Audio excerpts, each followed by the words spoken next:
SCC classes West Bengal বোর্ডের আরও একটি নতুন ক্লাসে সবাইকে স্বাগত। আজকে আমরা নবম শ্রেণী ভৌতবিজ্ঞান ও পরিবেশ, যেটি দুয়ারি, গাঙ্গুলি ও মাইতির লেখা, ছায়া প্রকাশনী এই বইটি থেকে অ্যাসিড, ক্ষার ও লবণের অনুশীলনীর প্রশ্নগুলো সম্পূর্ণ সমাধান এই ভিডিওতে করে দেখাবো। একদম প্রথম প্রশ্ন দেখো, বিভাগ ক এর বহু বিকল্প ভিত্তিক প্রশ্ন। প্রথম প্রশ্ন রয়েছে, অ্যাসিড বৃষ্টির জন্য দায়ী গ্যাসটি হলো, উত্তর হবে অপশান বি NO2। আর বাকিগুলি দেখো CH4, N2O, O3 এগুলো অম্ল বৃষ্টির জন্য দায়ী। 2 নম্বর প্রশ্ন, একটি ক্ষারীয় দ্রবণের pH হলো, সঠিক উত্তর হবে অপশান ডি 9.2। 3 নম্বর, সোডিয়াম বাইকার্বনেট, পাশে তার সংকেত লেখা রয়েছে হলো, সঠিক উত্তর হবে অপশান বি আম্লিক লবণ। 4 নম্বর, প্রশম দ্রবণে লিটমাসের বর্ণ হবে, সঠিক উত্তর হবে অপশান এ বেগুনি। পেজ নাম্বার 99 থেকে আমরা কতগুলি প্রশ্ন দেখে নেব।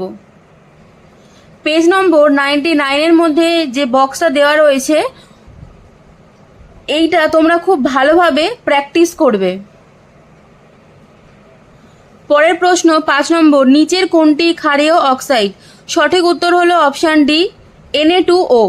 6 নম্বর, লঘু HNO3 ক্ষারের সঙ্গে বিক্রিয়ায় উৎপন্ন করে, সঠিক উত্তর অপশান ডি NaNO3+H2O।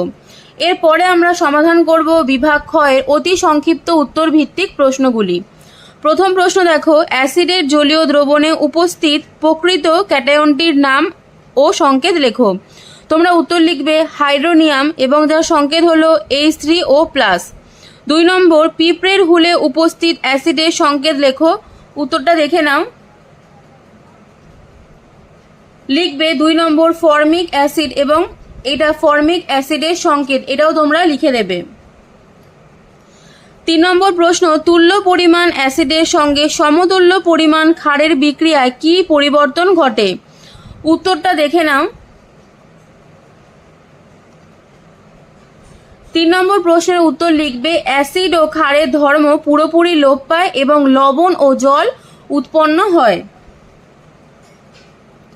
4 নম্বরের প্রশ্ন দেখো, কোনো দ্রবণের pH বৃদ্ধি পেলে অ্যাসিড বা ক্ষার ধর্মের কিরূপ পরিবর্তন ঘটে? উত্তর লিখবে অ্যাসিড ধর্ম লোপ পাবে, মানে টোটালি অ্যাসিডের যে ধর্ম সেটা লোপ পাবে এবং ক্ষারের যে ধর্ম সেটা হচ্ছে বৃদ্ধি পাবে। 5 নম্বর প্রশ্ন, অ্যালুমিনিয়ামের সঙ্গে NaOH বিক্রিয়ায় উৎপন্ন পদার্থগুলির নাম লেখো। উত্তর লিখবে সোডিয়াম অ্যালুমিনেট লবণ, যার সংকেত হলো NaAlO2 আর উৎপন্ন হয় H2 হাইড্রোজেন, এই দুটি উৎপন্ন হয়। 6 নম্বর প্রশ্ন, দুটি গ্যাসের বিক্রিয়ায় একটি কঠিন পদার্থ উৎপন্ন হওয়ার উদাহরণ দাও। পেজ নাম্বার 101 থেকে আমরা উত্তরটা দেখে নেব। পেজ নম্বর 101-এ আসবে এবং সেখান থেকে দেখো লেখা রয়েছে, এই যে থার্ড ব্র্যাকেট করা রয়েছে অ্যামোনিয়া থেকে তোমরা এই সমীকরণ অবধি উত্তরটা লিখবে। পরের প্রশ্নগুলি রয়েছে স্তম্ভ মেলা। প্রথম দেখো রয়েছে জারক অ্যাসিড, এর সাথে হবে উত্তরটা নাইট্রিক অ্যাসিড। 2 নম্বর, এক ক্ষারীয় অ্যাসিড হলো, এর সঙ্গে উত্তর হবে হাইড্রোক্লোরিক অ্যাসিড। 3 নম্বর, জৈব অ্যাসিড, এর সঙ্গে উত্তর হবে অ্যাসিটিক অ্যাসিড। 4 নম্বর, তীব্র জলাকর্ষী পদার্থ, তার সঙ্গে উত্তর হবে সালফিউরিক অ্যাসিড। এরপর আমরা সমাধান করব শূন্যস্থান পূরণ। প্রথম প্রশ্ন দেখো, ক্ষার দ্রবণে মিথাইল অরেঞ্জের বর্ণ হয় হলুদ। 2 নম্বর, ধূমায়মান নাইট্রিক অ্যাসিড তীব্র জারক পদার্থ। 3 নম্বর, সোডিয়াম বাইসালফেট একটি আম্লিক লবণ। 4 নম্বর, 1 আয়তন ড্যাশ ও 3 আয়তন ড্যাশ এর মিশ্রণকে অম্লরাজ বলে। তোমরা লিখবে নাইট্রিক অ্যাসিড এবং হাইড্রোক্লোরিক অ্যাসিডের মিশ্রণকে বলা হয়। এরপর আমরা করব সত্য এবং মিথ্যা নিরূপণ। প্রথম প্রশ্ন দেখো, বেনজিন দ্রাবকে নীল লিটমাসের টুকরো নিমজ্জিত করে HCl গ্যাস চালনা করলে লিটমাসের বর্ণ লাল হয়, এটা একদমই মিথ্যে। 2 নম্বর, কপারের সঙ্গে উত্তপ্ত ও গাঢ় H2SO4 এর বিক্রিয়ায় H2 গ্যাস উৎপন্ন হয়, এটাও মিথ্যে কারণ SO2 উৎপন্ন হয়। 3 নম্বর, জিঙ্কের সঙ্গে উত্তপ্ত ও ঘন H2SO4 এর বিক্রিয়ায় SO2 গ্যাস উৎপন্ন হয়, এটা সত্য। 5 নম্বর, অম্ল বৃষ্টির জন্য দায়ী দুটি গ্যাস হলো SO2 এবং NO2।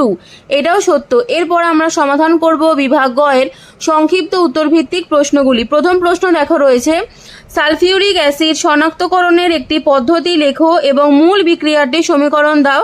পেজ নম্বর 101-এ আমরা উত্তরটা দেখে নেব।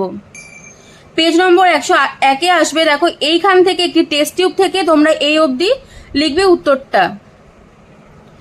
2 নম্বর প্রশ্ন, কপার কুচি ও গাঢ় HNO3 মিশিয়ে উত্তপ্ত করলে কি উৎপন্ন হয়, বিক্রিয়া দাও। পেজ নম্বর 102 থেকে আমরা উত্তরটা দেখে নেব।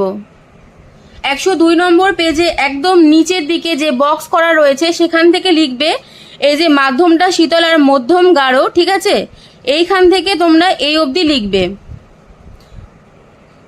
3 নম্বর প্রশ্ন, হাইড্রোক্লোরিক অ্যাসিডে সিলভার নাইট্রেট দ্রবণ যোগ করলে কি ঘটে, বিক্রিয়া দাও। পেজ নম্বর 101 এবং 102 থেকে আমরা উত্তরটা দেখে নেব। পেজ নম্বর 101-এর একটু নিচের দিকে আসো, দেখো বক্স করে দেওয়া রয়েছে এই যে থার্ড ব্র্যাকেট করা, এই তরলটা কেটে লিখবে HCl, তারপরে লিখবে সাদা অধক্ষেপ পরে, এটা হচ্ছে ফার্স্ট পার্ট। তারপর তোমরা চলে যাবে পরবর্তী পেজ। পেজ নম্বর 102-তে আসবে, এই যে ব্র্যাকেট করা রয়েছে অংশটুকু সমীকরণ উত্তরটা লিখে দেবে। 4 নম্বর প্রশ্ন হলো অম্লরাজ কি, এর ব্যবহার লেখো। পেজ নম্বর 102। পেজ নম্বর 102-এর বক্সটা দেখো, এই বক্সের মধ্যে ব্র্যাকেট করা রয়েছে, এখান থেকে এত দূর লিখবে তোমরা উত্তর। 5 নম্বর প্রশ্ন, অ্যান্টাসিড কয় প্রকার ও কি কি। পেজ নম্বর 110-এ রয়েছে উত্তর।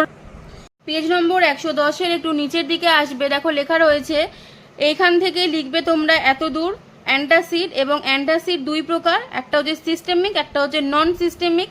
সিস্টেমিকের মধ্যে রয়েছে সোডিয়াম বাইকার্বনেট বা খাবার সোডা, এটা খুবই গুরুত্বপূর্ণ, তোমাদের উদাহরণ ভাবেও প্রশ্নটা পরীক্ষায় আসতে পারে। এবং তারপর রয়েছে দেখো নন সিস্টেমিক। নন সিস্টেমিক তোমরা লিখবে এই যে দেখো এখানে উদাহরণগুলো দেওয়া রয়েছে। পরবর্তী প্রশ্ন, নিম্ন পিএইচ মাত্রায় দাঁতের ক্ষয় হয় কেন। পেজ নম্বর 107। পেজ নম্বর 107-এ দেখো ব্র্যাকেট করা রয়েছে, এখান থেকে লিখবে তোমরা এতদূর উত্তরটা নাও। 1 নম্বর প্রশ্ন, স্টোন ক্যান্সার কি, এরূপ ঘটার কারণ কি। উত্তর রয়েছে পেজ নম্বর 109-এ।